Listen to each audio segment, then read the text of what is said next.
How have Arsenal turned set pieces into one of the most deadliest weapons in Premier League history? We all know corners can be hit or miss for most teams. Sometimes they lead to a goal, but most of the time they just fizzle out into nothing. But what about Arsenal? It appears as if they've unlocked something. Arsenal have simply cracked the code when it comes to everything set piece related. Because since 2021, no team in the league has scored more goals from set pieces than Arsenal. This isn't just about tall players or luck. You may think a simple header, a simple flick on, a simple tap in is just luck and fluke, but it is a damn science. So by the end of this video, you'll know how a mixture of clever movement, detailed planning, and relentless execution has made Arsenal the kings of set pieces, and why other teams really just struggle to keep up. Let's face it, Arsenal's transformation into set piece specialists didn't happen overnight. Because in 2021, where Arsenal finished 8th in the Premier League, Mikel Arteta and the Arsenal board had a really good plan for maximising every single opportunity that came Arsenal's way. Because that when Andreas Georgson, who used to be the former set piece coach, followed Arteta from Manchester City. And back in the day, Jova actually improved Manchester City's set piece ability, ranking them 4th in the 2021 season for set piece goals. He already had innovative ideas, but when he came to Arsenal, that just skyrocketed to a completely different level. Since that summer, Arsenal have scored 48 goals from corners,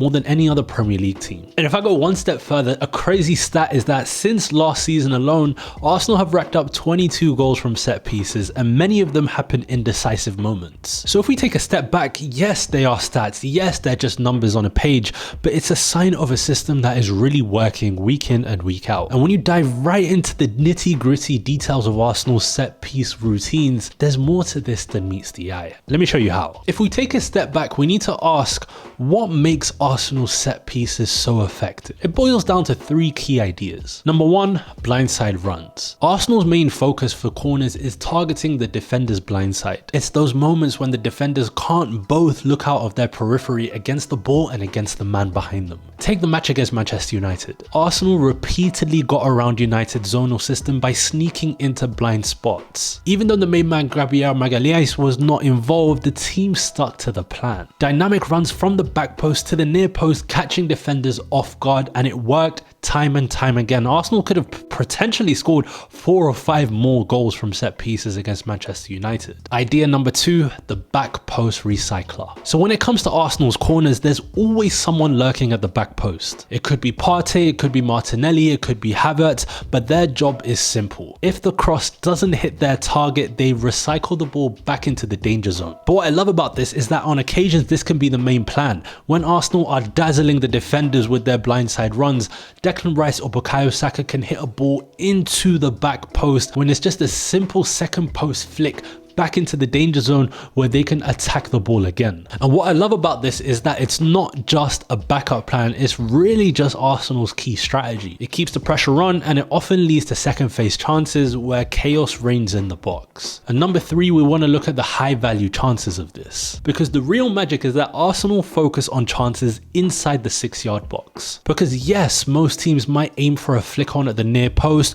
or a hopeful header from the edge of the area, but what do Arsenal do? They continually work to create high percentage opportunities right in front of goal. It's why their XG from corners is consistently the highest in the league. Because say you could compare it to a Brentford, for example, which clearly shows it's not just luck, it's a sustainable process. But what I love so much about Arsenal's set piece routine is the versatility behind it. Because yes, some teams defend in a zonal system or a man marking system, but Arsenal can pivot each way. When teams are defending in a zone such as in Manchester United, the defenders want to mark specific areas rather than individual players. And as mentioned, Arsenal really thrive against this because they're essentially forcing the defenders to decide between either watching the ball or watching the man. So as mentioned, Arsenal's players, they start at the back post, then they all surge towards the near post as the ball is delivered. And that sudden movement always disrupts the zonal structure, leaving defenders feeling flat-footed and they can't really attack the ball. When you have players like a Saliba or a Havertz or a Timber,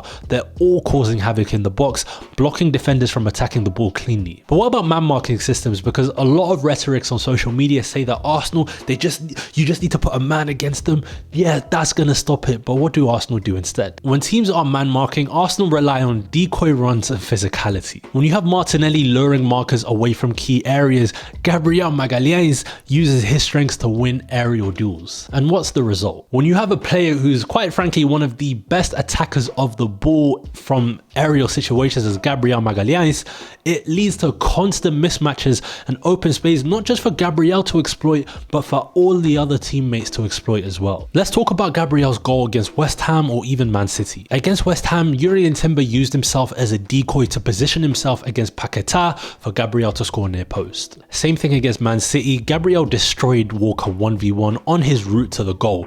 Gabriel was too big, too strong and too fast in that split moment to attack the ball, and Walker could not recover. But there's such a cool part about Arsenal's corner structure. Mikel Arteta gets a lot of stick for being such a defensive manager, and even though Arsenal continually score from corners this season and last season, they set up their team so that they can also protect against transitions as well. Let's say Arsenal don't score from the corner. Zinchenko and Odegaard stay positioned outside of the box, ready to pounce if the ball is cleared. And they always want to leave like a Declan Rice or a Bukayo Saka. It just alternates between who's taking the corner. They always want to leave them deep to sweep up long clearances, which ensures Arsenal stay in control even in chaotic moments. And why this system is so unstoppable is because it's built on universal principles.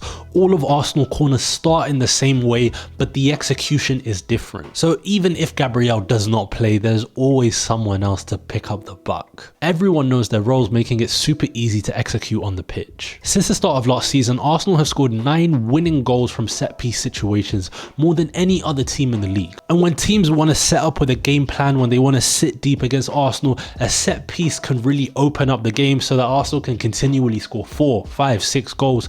And it's what happened a lot towards the back end of last season when Arsenal were picking up crazy score lines. So when you have something as reliable and as sustainable as a set piece situation, it means that when teams really want to come and park the bus against Arsenal, a set piece can blow it wide open. So let's face it, under Nicolas Jova, it's been a crazy transformation. Arsenal went from a team that were conceding tons from set pieces and were barely scoring from set pieces to one of the most unstoppable teams of all time from a set piece situation. We're talking about their movement, the rest defense, and Arsenal's continual focus on generating high value situations for the players to score from. And what's the best part about all of this for Arsenal fans? They're not done yet. There's always a brand new situation to exploit, and it's on the other teams to really tackle this and make sure Arsenal stop scoring as many goals from set pieces. So if you enjoyed this breakdown, hit like, hit subscribe.